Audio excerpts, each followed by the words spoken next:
श्री गणेशाय नमः। श्री जानकी वल्लभो विद्यते। श्री रामचरितमानस द्वितीय सोपान अयोध्या कांड दोहा संख्या 240 के आगे। मिलन की प्रीति कैसे बखानी जाए, वह तो कवि कुल के लिए कर्म मन वाणी तीनों से अगम है। दोनों भाई भरत जी और श्री राम जी मन बुद्धि चित्त और अहंकार को भुलाकर परम प्रेम से पूर्ण हो रहे हैं। कहिए उस श्रेष्ठ प्रेम को कौन प्रकट करे, कवि की बुद्धि किसकी छाया का अनुसरण करे। कवि को तो अक्षर और अर्थ का ही सच्चा बल है, नटताल की गति के अनुसार ही नाचता है। भरत जी और श्री रघुनाथ जी का प्रेम अगम्य है, जहाँ ब्रह्मा विष्णु और महादेव का भी मन नहीं जा सकता। उस प्रेम को मैं कुबुद्धि किस प्रकार कहूँ, भला गांडर की तांत से भी कहीं सुंदर राग बज सकता है। तालाबों और झीलों में एक तरह की घास होती है, उसे गांडर कहते हैं। भरत जी और श्री रामचंद्र जी के मिलने का ढंग देखकर देवता भयभीत हो गए, उनकी धुकधुकी धड़कने लगी। देवगुरु बृहस्पति जी ने समझाया, तब कहीं वे मूर्ख चेते और फूल बरसाकर प्रशंसा करने लगे। फिर श्री राम जी प्रेम के साथ शत्रुघ्न से मिलकर तब केवट निषाद राज से मिले। प्रणाम करते हुए लक्ष्मण जी से भरत जी बड़े ही प्रेम से मिले। तब लक्ष्मण जी ललक कर बड़ी उमंग के साथ छोटे भाई शत्रुघ्न से मिले। फिर उन्होंने निषाद राज को हृदय से लगा लिया। फिर भरत शत्रुघ्न दोनों भाइयों ने उपस्थित मुनियों को प्रणाम किया और इच्छित आशीर्वाद पाकर वे आनंदित हुए।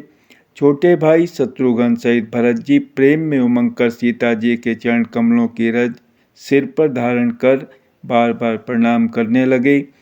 सीता जी ने उन्हें उठाकर उनके सिर को अपने कर कमल से स्पर्श कर सिर पर हाथ फेरकर उन दोनों को बैठाया। सीता जी ने मन ही मन आशीर्वाद दिया, क्योंकि वे स्नेह में मग्न हैं, उन्हें देह की सुध बुध नहीं है। सीता जी को सब प्रकार से अपने अनुकूल देखकर भरत जी सोच रहित हो गए और उनके हृदय का कल्पित भय जाता रहा। उस समय न तो कोई कुछ कहता है न कोई कुछ पूछता है, मन प्रेम से परिपूर्ण है, वह अपनी गति से खाली है, अर्थात संकल्प विकल्प और चांचल्य से शून्य है। उस अवसर पर केवट निषाद राज धीरज धर और हाथ जोड़कर प्रणाम करके विनती करने लगा, हे नाथ, मुनिनाथ वशिष्ठ जी के साथ सब माताएं, नगरवासी, सेवक, सेनापति, मंत्री सब आपके वियोग से व्याकुल होकर आए हैं। गुरु का आगमन सुनकर शील के समुद्र श्री रामचंद्र जी ने सीता जी के पास शत्रुघ्न जी को रख दिया और वे परम धीर धर्म धुरंधर दीनदयालु श्री रामचंद्र जी उसी समय वेग के साथ चल पड़े। गुरु जी के दर्शन करके लक्ष्मण जी सहित प्रभु श्री रामचंद्र जी प्रेम में भर गए और दंडवत प्रणाम करने लगे। मुनि श्रेष्ठ वशिष्ठ जी ने दौड़कर उन्हें हृदय से लगा लिया और प्रेम में उमंग कर वे दोनों भाइयों से मिले। फिर प्रेम से पुलकित होकर केवट निषाद राज ने अपना नाम लेकर दूर से ही वशिष्ठ जी को दंडवत प्रणाम किया। ऋषि वशिष्ठ जी ने राम सखा जानकर उसको जबरदस्ती हृदय से लगा लिया, मानो जमीन पर लौटते हुए प्रेम को समेट लिया हो।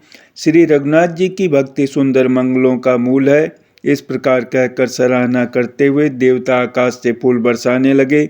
वे कहने लगे, जगत में इसके समान सर्वथा नीच कोई नहीं और वशिष्ठ जी के समान बड़ा कौन है। जिस निषाद को देखकर मुनिराज वशिष्ठ जी लक्ष्मण जी से भी अधिक उससे आनंदित होकर मिले, यह सब सीतापति श्री रामचंद्र जी के भजन का प्रत्यक्ष प्रताप और प्रभाव है। दया की खान सुजान भगवान श्री राम जी ने सब लोगों को दुखी मिलने के लिए व्याकुल जाना। तब जो जिस भाव से मिलने का अभिलाषी था उस प्रकार से रुख रखते हुए उसकी रुचि के अनुसार उन्होंने लक्ष्मण जी सहित पल भर में सब किसी से मिलकर उनके दुख और कठिन संताप को दूर कर दिया। श्री रामचंद्र जी के लिए यह कोई बड़ी बात नहीं है। जैसे करोड़ों घड़ों में एक ही सूर्य की पृथक पृथक छाया प्रतिबिंब एक साथ ही दिखती है, समस्त पूर्वासी प्रेम में उमंग कर केवट से मिलकर उसके भाग्य की सराहना करते हैं। श्री रामचंद्र जी ने सब माताओं को दुखी देखा, मानो सुंदर लताओं की पंक्तियों को पाला मार गया हो। सबसे पहले राम जी कैकेयी से मिले और अपने सरल स्वभाव तथा भक्ति से उसकी बुद्धि को तर कर दिया।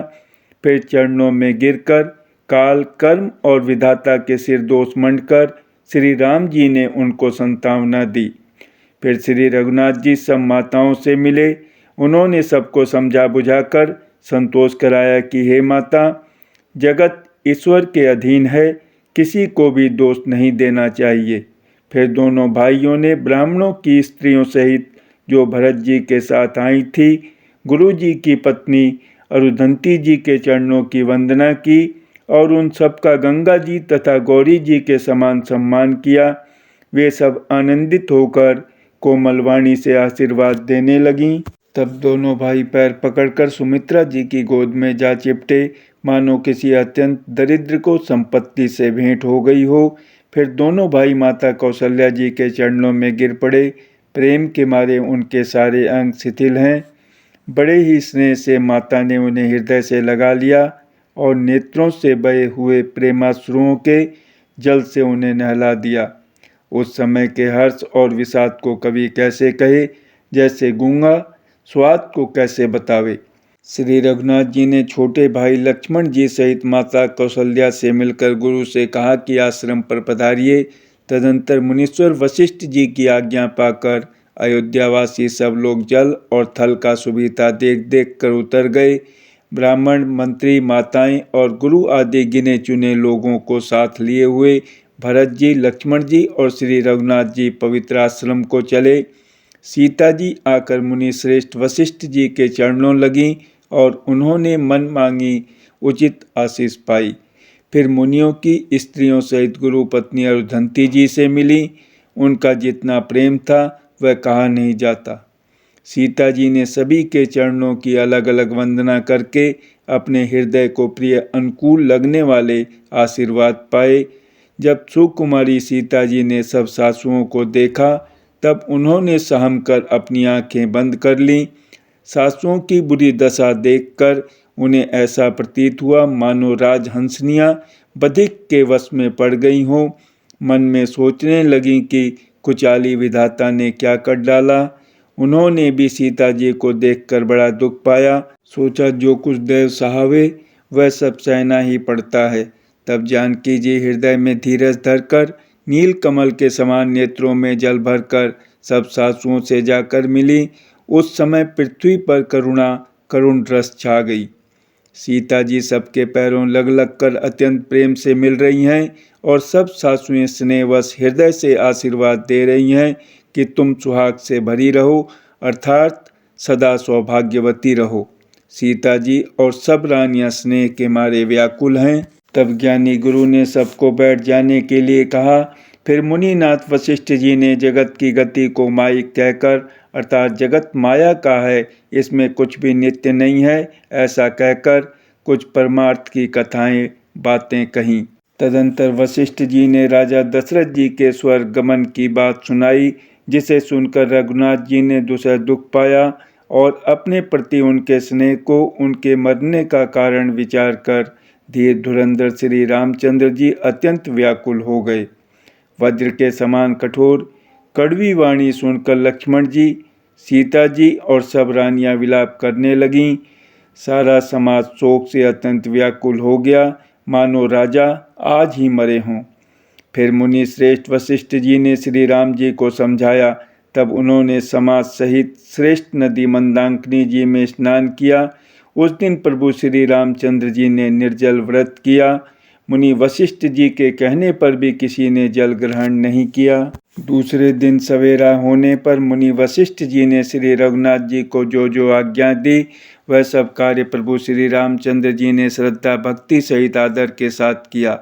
वेदों में जैसा कहा गया है उसी के अनुसार पिता की क्रिया करके पाप रूपी अंधकार के नष्ट करने वाले सूर्य रूप श्री रामचंद्र जी शुद्ध हुए, जिनका नाम पाप रूपी रुई के तुरंत जला डालने के लिए अग्नि है और जिनका स्मरण मात्र समस्त शुभ मंगलों का मूल है। वे नित्य शुद्ध बुद्ध भगवान श्री राम जी शुद्ध हुए। साधुओं की ऐसी सम्मति है कि उनका शुद्ध होना वैसे ही है जैसे तीर्थों के आवाहन से गंगा जी शुद्ध होती हैं। गंगा जी तो स्वभाव से ही शुद्ध हैं उनमें जिन तीर्थों का आवाहन किया जाता है उल्टे वे ही गंगा जी के संपर्क में आने से शुद्ध हो जाते हैं। इसी प्रकार सच्चिदानंद रूप श्री राम तो नित्य शुद्ध हैं। उनके संसर्ग से कर्म ही शुद्ध हो गए। जब शुद्ध हुए 2 दिन बीत गए तब श्री रामचंद्र जी प्रीति के साथ गुरु जी से बोले, हे नाथ, सब लोग यहाँ अत्यंत दुखी हो रहे हैं। कंद मूल फल और जल का ही आहार करते हैं। भाई शत्रुघ्न सहित भरत को, मंत्रियों को और सब माताओं को देखकर मुझे एक एक पल युग के समान बीत रहा है। अतः सबके साथ आप अयोध्यापुरी को पधारिए, लौट जाइए। आप यहाँ हैं और राजा अमरावती स्वर्ग में हैं। अयोध्या सूनी है। मैंने बहुत कह डाला, यह सब बड़ी ढिठाई की है। हे गोसाई, जैसा उचित हो वैसा ही कीजिए। वशिष्ठ जी ने कहा, हे राम, तुम धर्म के सेतु और दया के धाम हो, तुम भला ऐसा क्यों न कहो। लोग दुखी हैं, 2 दिन तुम्हारा दर्शन कर शांति लाभ कर लें। श्री राम जी के वचन सुनकर सारा समाज भयभीत हो गया, मानो 20 समुद्र में जहाज डगमगा गया हो। परंतु जब उन्होंने गुरु वशिष्ठ जी की श्रेष्ठ कल्याण मूलक वाणी सुनी तो उस जहाज के लिए मानो हवा अनुकूल हो गई। सब लोग पवित्र पायसुनी नदी में अथवा पायसुनी नदी के पवित्र जल में तीनों समय सवेरे, दोपहर और सायंकाल स्नान करते हैं, जिसके दर्शन से ही पापों के समूह नष्ट हो जाते हैं और मंगल मूर्ति श्री रामचंद्र जी को दंडवत प्रणाम कर करके उन्हें नेत्र भर भर कर देखते हैं। सब श्री रामचंद्र जी के पर्वत कामदगिरी और वन को देखने जाते हैं, जहाँ सभी सुख हैं और सभी दुखों का अभाव है। झरने अमृत के समान जल झरते हैं और 3 प्रकार की शीतल, मंद, सुगंध हवा तीनों प्रकार के आध्यात्मिक, आदि भौतिक, आदि दैविक तापों को हर लेती है। असंख्य जाति के वृक्ष, लताएं और तृण हैं तथा बहुत तरह के फल, फूल और पत्ते हैं। सुंदर शिलाएं हैं। वृक्षों की छाया सुख देने वाली है। वन की शोभा किससे वर्णन की जा सकती है। तालाबों में कमल खिल रहे हैं, जल के पक्षी कूज रहे हैं, भौरे गुंजार कर रहे हैं और बहुत रंगों के पक्षी और पशु वन में वैर रहित होकर विहार कर रहे हैं। कोल, किरात और भील आदि वन के रहने वाले लोग पवित्र, सुंदर एवं अमृत के समान स्वादिष्ट मधु, शहद को सुंदर दोने बनाकर और उनमें भर भर कर तथा कंदमूल, फल और अंकुर आदि की जूड़ियों, अंटियों को सबको विनय और प्रणाम करके उन चीज़ों के अलग अलग स्वाद, भेद, प्रकार, गुण और नाम बता बता कर देते हैं। लोग उनका बहुत दाम देते हैं पर वे नहीं लेते और लौटा देने में श्री राम जी की दुहाई देते हैं।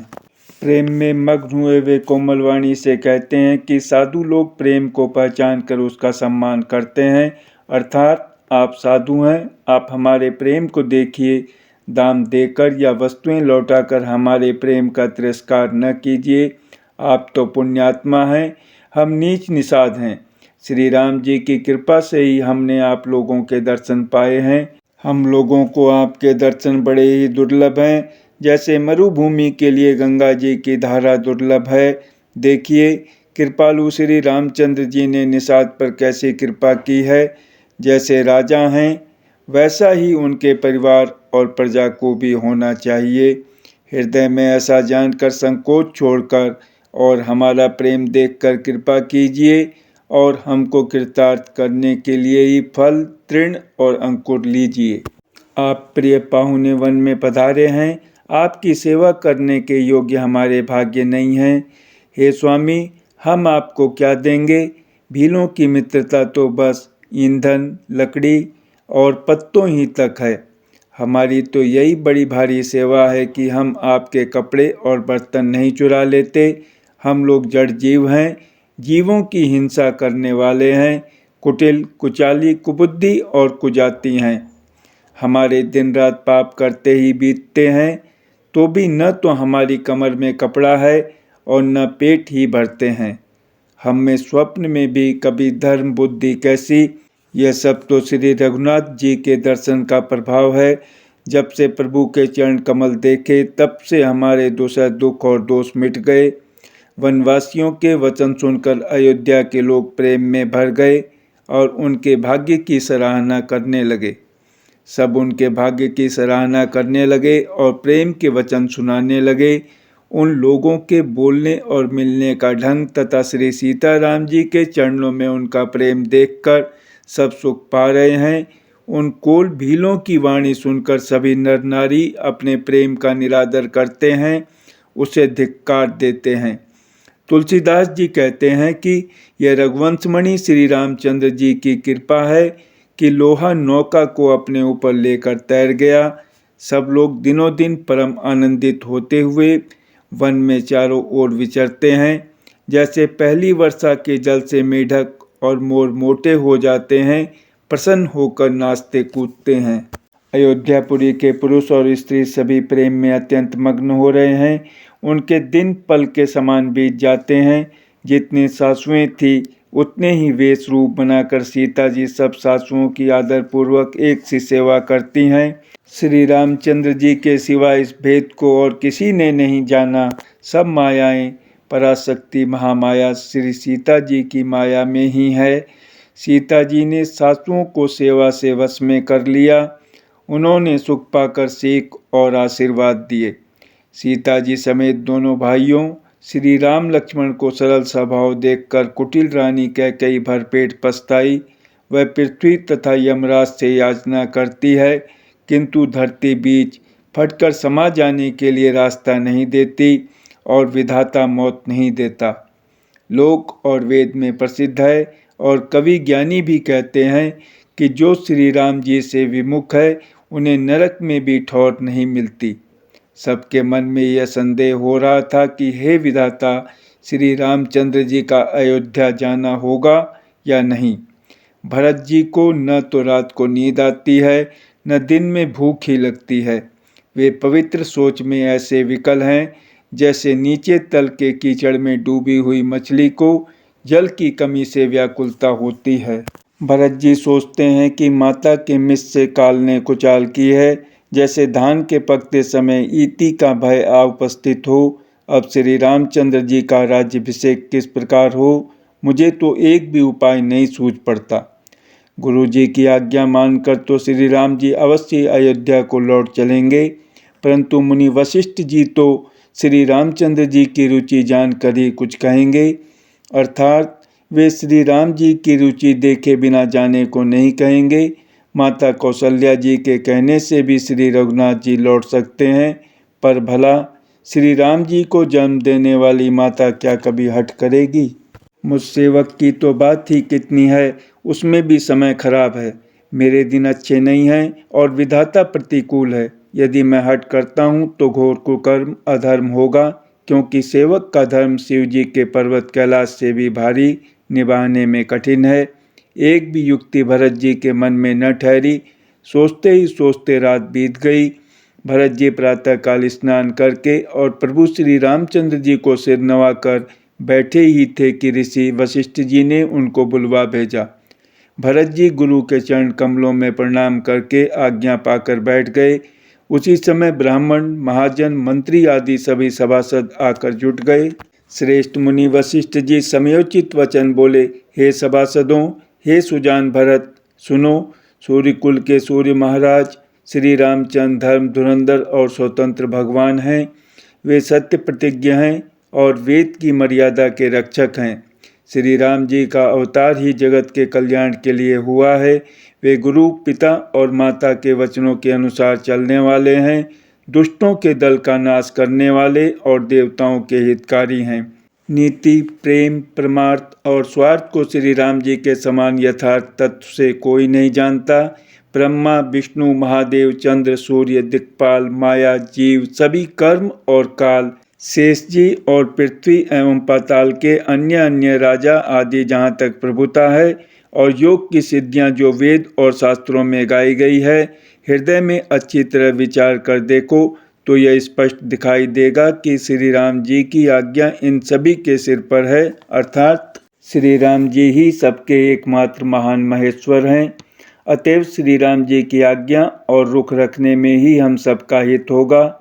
इस तत्व और रहस्य को समझकर अब तुम सयाने लोग जो सबको सम्मत हो वही मिलकर करो। श्री राम जी का राज्याभिषेक सबके लिए सुखदायक है। मंगल और आनंद का मूल यही एक मार्ग है। अब श्री रघुनाथ जी अयोध्या किस प्रकार चलें, विचार कर कहो, वही उपाय किया जाए। मुनि श्रेष्ठ वशिष्ठ जी की नीति, परमार्थ और स्वार्थ, लौकिक हित में सनी हुई वाणी सबने आदर पूर्वक सुनी, पर किसी को कोई उत्तर नहीं आता। सब लोग भोले, विचार शक्ति से रहित हो गए। तब भरत ने सिर नवाकर हाथ जोड़े और कहा, सूर्यवंश में एक से एक अधिक बड़े बहुत से राजा हो गए हैं। सभी के जन्म के कारण पिता माता होते हैं और शुभ अशुभ कर्मों का फल विधाता देते हैं।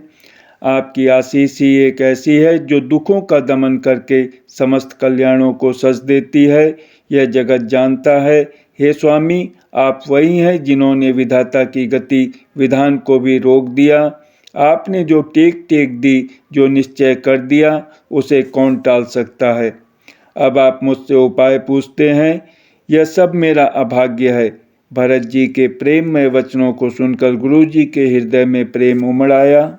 वे बोले, हे तात, बात सत्य है, पर है राम जी की कृपा से ही। राम विमुख को तो स्वप्न में भी सिद्धि नहीं मिलती। हे तात, मैं एक बात कहने में सक चाहता हूँ। बुद्धिमान लोग सर्वस्व जाता देखकर आधे की रक्षा के लिए आधा छोड़ दिया करते हैं।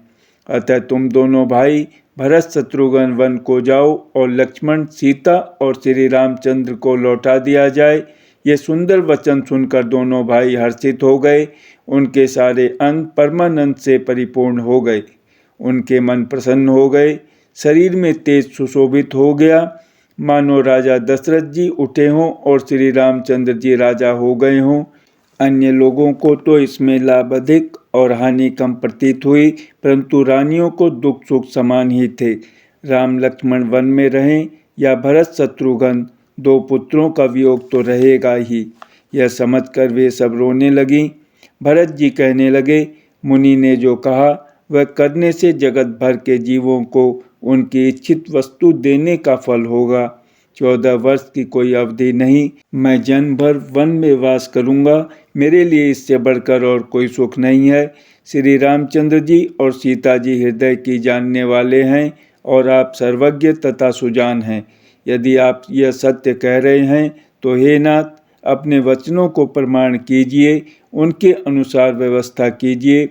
भरत जी के वचन सुनकर और उनका प्रेम देखकर सारी सभा सहित मुनि वशिष्ठ जी विदेह हो गए। किसी को अपने देह की सुधि न रही। भरत जी की महान महिमा समुद्र है। मुनि की बुद्धि उसके तट पर अबला स्त्री के समान खड़ी है। वह उस समुद्र के पार जाना चाहती है। इसके लिए उसने हृदय में उपाय भी ढूंढे, पर उसे पार करने का साधन नाव, जहाज या बेड़ा कुछ भी नहीं पाती। भरत जी की बड़ाई और कौन करेगा। तलैया की सीपी में भी कहीं समुद्र समा सकता है। मुनि वशिष्ठ जी के अंतरात्मा को भरत जी बहुत अच्छे लगे और वे समाज सहित श्री राम जी के पास आए। प्रभु श्री रामचंद्र जी ने प्रणाम कर उत्तम आसन दिया।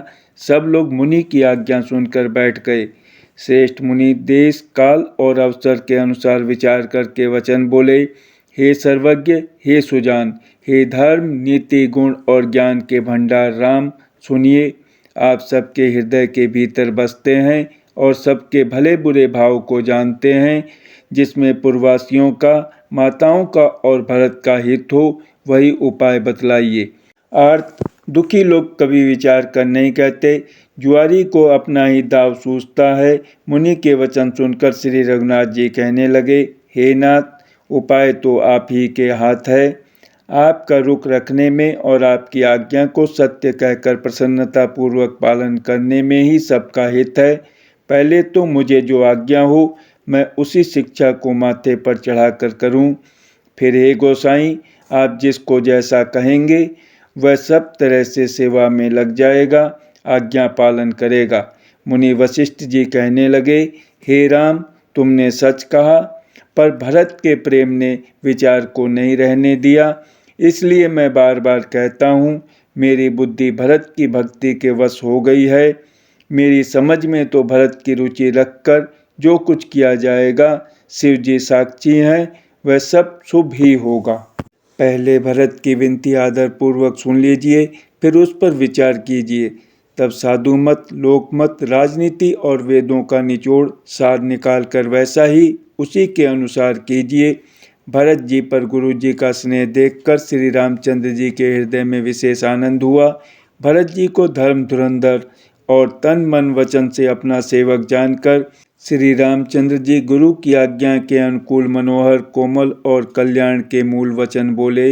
हे नाथ, आपकी सौगंध और पिताजी के चरणों की दुहाई है, मैं सत्य कहता हूँ कि विश्व भर में भरत के समान भाई कोई हुआ ही नहीं। जो लोग गुरु के चरण कमलों के अनुरागी हैं, वे लोक में लौकिक दृष्टि से भी और वेद में पारमार्थिक दृष्टि से भी बड़भागी होते हैं। फिर जिस पर आप गुरु का ऐसा स्नेह है, उस भरत के भाग्य को कौन कह सकता है। छोटा भाई जानकर भरत के मुंह पर उसकी बड़ाई करने में मेरी बुद्धि सकुचाती है। फिर भी मैं तो यही कहूँगा कि भरत जो कुछ कहें वही करने में भलाई है। ऐसा कहकर श्री रामचंद्र जी चुप हो रहे। तब मुनि भरत जी से बोले, हे तात, सब संकोच त्याग कर कृपा के समुद्र अपने प्यारे भाई से अपने हृदय की बात कहो। मुनि के वचन सुनकर और श्री रामचंद्र जी का रुख पाकर गुरु तथा स्वामी को भरपेट अपने अनुकूल जानकर सारा बोझ अपने ही ऊपर समझकर भरत जी कुछ कह नहीं सकते। वे विचार करने लगे। शरीर से पुलकित होकर वे सभा में खड़े हो गए। कमल के समान नेत्रों में प्रेमाश्रुओं की बाढ़ आ गई। वे बोले, मेरा कहना तो मुनिनाथ ने ही निभा दिया। जो कुछ मैं कह सकता था वह उन्होंने ही कह दिया। इससे अधिक मैं क्या कहूँ। अपने स्वामी का स्वभाव मैं जानता हूँ। वे अपराधी पर भी कभी क्रोध नहीं करते। मुझ पर तो उनकी विशेष कृपा और स्नेह है। मैंने खेल में भी कभी उनकी रीस, अप्रसन्नता नहीं देखी।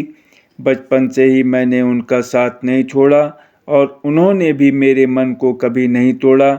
मेरे मन के प्रतिकूल कोई काम नहीं किया।